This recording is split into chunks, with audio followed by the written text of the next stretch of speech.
Yeah. Hi everyone. Nice to meet you.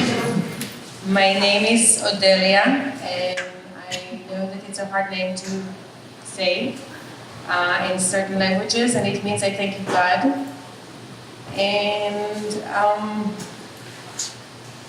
I have my stories. If we're going to stand here for 3 days, I will still not finish my story. But I want to tell you a little bit, a few glimpses of why I'm here today as a person and as a trauma specialist. And it starts in where I am coming from. I am coming from Israel, and I am third generation for Holocaust survivors. And what does that mean practically?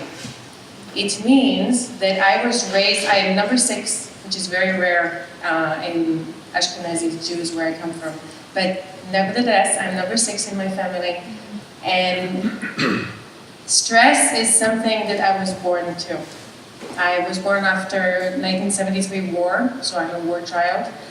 And it's also a fun kind of stress. So any Middle Eastern knows that we're loud people, and that we play in a loud way, and we're in your face, and we say things that are not polite in other cultures. And I hope I'm not offending anyone from the Middle East. I speak on my behalf, and not on behalf of all Israelis and Israel, absolutely not. It also means that our pantry was always full with food. And it also means that my pantry, so many years later, is always with food. It means that I have a chest freezer always with food. And I know, and I'm a trauma specialist, and I know on a cognitive level that I am safe, that I'm okay, that I don't know whatever happens, but I still need that. And that is something that was brought to me transgenerationally. So there was a lot of joy, a lot of drama, a lot of trauma. But I'm going to skip that, and I'll tell you a little bit about how I was educated in the school systems. Since the Holocaust and since the establishment of the State of Israel, I was taught to believe that we're the good people, that we are the victims, that we have been persecuted for 2,000 years. And we have been. But anyway, the but will come later. So this was my lens, and this is how I grew up, and I finished high school, and I went to the military, and I was a proud, unhappy soldier because of different settings, but I was a proud being a soldier. I was a proud serving my country. I thought that it was what I'm supposed to do. And I did, and I finished, and after the military service I wanted to be a journalist. I went to a journaling school. I started working as a journalist, and I was interested in social justice, but from a different perspective of people that are disabled and how society should treat them better. And I was very unhappy as a journalist. And I became then a secretary, an assistant and secretary for the chief negotiator for the second Oslo Agreement. It was really by coincidence. Someone introduced me, he liked what I bring to the table, I was hired. And so the second Oslo Agreement was signed by the government of Likud, which is Netanyahu, it's right wing. And the negotiation was about Hebron, and me, little me, 23-year-old me, I think I was a little bit younger even than that, I was a part of that, and I felt great. And I had no clue, where they were negotiating the street, they call Shuhada at the market, and they have the right, and they have the right, and I was just there as very, very few moments of, I was never in a negotiation, just always outside. But at that time, someone met me, and while they were negotiating, he was someone very high-ranked in the military, and we spoke, and it was fun conversations, and we kept in touch. And I was still in journalism school. I was a student all that time because I needed to find a way to support myself. And he called my mother a few months later and asked, does Odelya is looking for a job? And I was really looking for a job. And then I called him back and I said, what's the job? And that was the guy, by the way, that we were talking many, many hours outside of the negotiation room. And he said, it's a great job, you're going to be well paid, and you don't need to do much. Are you interested? I said, sure. So I went on the following day to the interview. Sorry, it was a Sunday, and it's a working day in Israel, and I went on Sunday for the interview.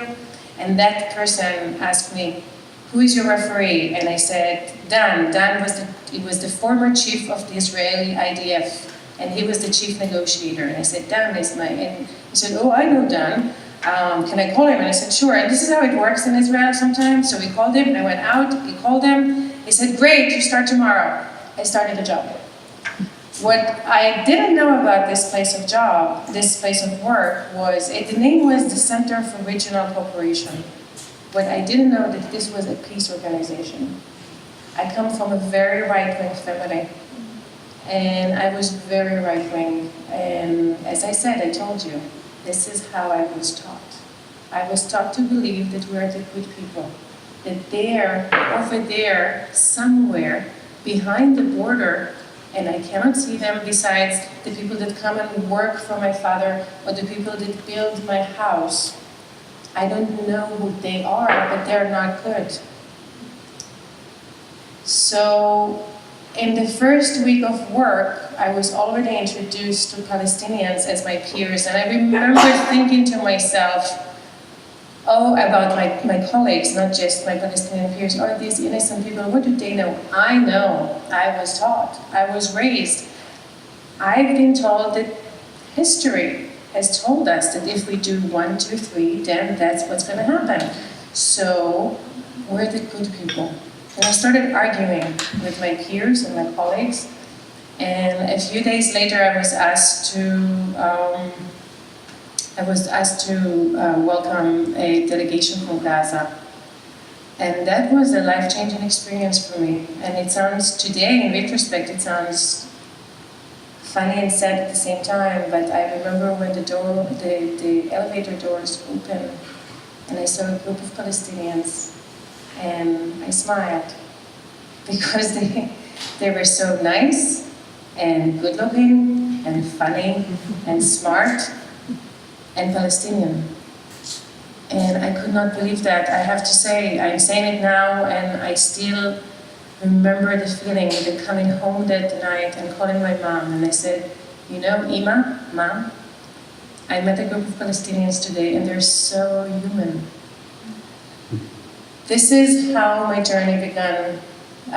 It was scratching the beginning of my journey.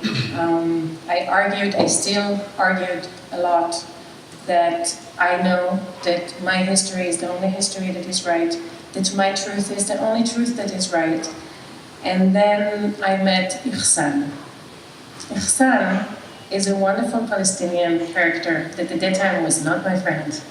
And when we met, she cursed me and screamed at me and told me, "You are my enemy." And I said, but I'm here. It was in Ramallah, by the way. I needed to go to work in Ramallah. Ramallah is a Palestinian city in the West Bank. And I said, how can you say that I'm coming here as your guest? And she said, you are my enemy. And we argued a lot in a very Middle Eastern manner. Very passionate, let's leave it like that. And then Ihsan told me, you know what, come and see for yourself. So I did. It was a time, it was 1998, and I needed to go anyways for work, for my very well-paid job that doesn't do so much, so I actually did a lot, but I started doing more and more, and a part of my work was to go to Palestinian areas and work with people, but when I had time, I went by myself. Interestingly enough, nothing ever happened to me besides one time someone threw a stone on a bus that I was there, and it wasn't against me. It was against whoever people think there is in the bus. And it took me a long time to understand that my story is just as valid, but it's not the only story. There are many other stories. And it was a very complicated and long process of change. I can't begin to explain to you how hard it is to realize that what you were brought to know are misconceptions, and everything that you thought was your history is valid but also not valid, and there is more truths and more histories, and that my people, my good people, are also doing wrongdoing all the time. And it's still today a very complex thing, because I am Israeli. I will always be an Israeli, even though I lived in other countries, and right now I live in DC. But a part of being Israeli is also to do something about it, for me, from that time.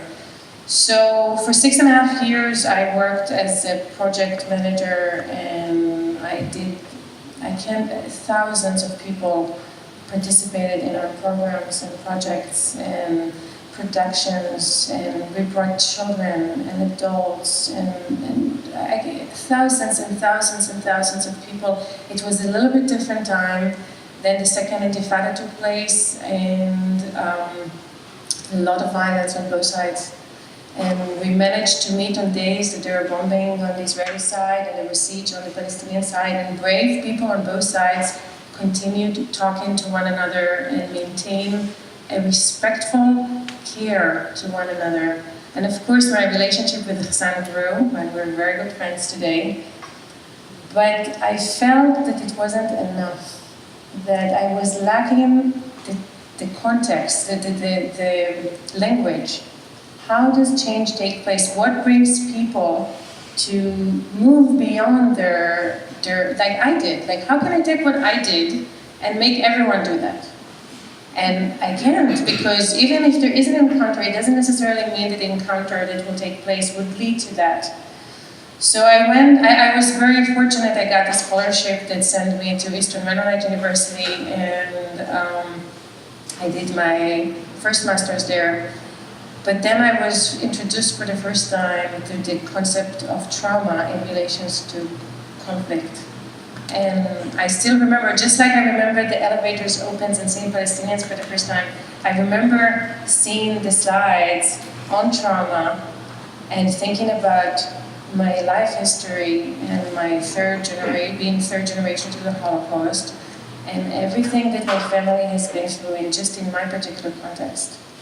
And then everyone else, we were all from conflict zone in this particular program, and everyone has trauma, and everyone has a story, and every story is just as valid, and all truths are truth. I cannot say to you, no, you're not true. What you experienced, you didn't experience that. No, because this is how you experienced that. And it was another step in growth towards realizing that if I really believe that change needs to take place, then I need to further my understanding on trauma and how does trauma affect conflict. And if I think about the Israeli-Palestinian context, I realize that from an Israeli perspective, and again I speak only on my behalf, unless us Israelis would own what has happened to us and move beyond the stance that we're constantly under attack or constantly. I understand the fear. I do. I have it too. It's innate. I was born with it. But I also have reason, and I also have a right of choosing. And I choose not to live my life like that. I choose to bring this awareness further. And what I want to say to you is that there is no way to think about conflict transformation or peace building without thinking about trauma. Because all of us are carrying wounds. And whether it's a personal wound or a communal wound or a family wound, how can we relate to others when we're not able to relate to ourselves? How can we understand other people's pain when we're not able to sense and hold and carry our own pain? And if I think about it in the context of a community or a country, unless, just like an individual, If a community cannot hold their pain and they're consumed by their pain, and they're constantly living their life from that pain, then where is the life? Where are we choosing life? How are we going to make integration? And I believe the only way to do that is to acknowledge the pain and to let it be, but also to choose life. And a part of choosing life is making concessions and realizing that other people's pain is just as painful, and pain cannot be measured, and pain is pain. I cannot say to anyone, oh, I suffered the Holocaust, therefore I didn't, but my ancestors have, so therefore, and I've seen this happen over and over again, that people bring the Holocaust or they bring the genocide, and how can you argue with that? How can you argue with mass pain and fear and sense of loss of control? So we don't need to bring it to the table. Pain is pain, it's painful, it's difficult, but the way to do integration is to acknowledge that the person in front of me is just as much pain or different pain, it doesn't matter, he's in pain too. And honor it, and respect it, and hopefully do something about it, and move on to choose life. That's it.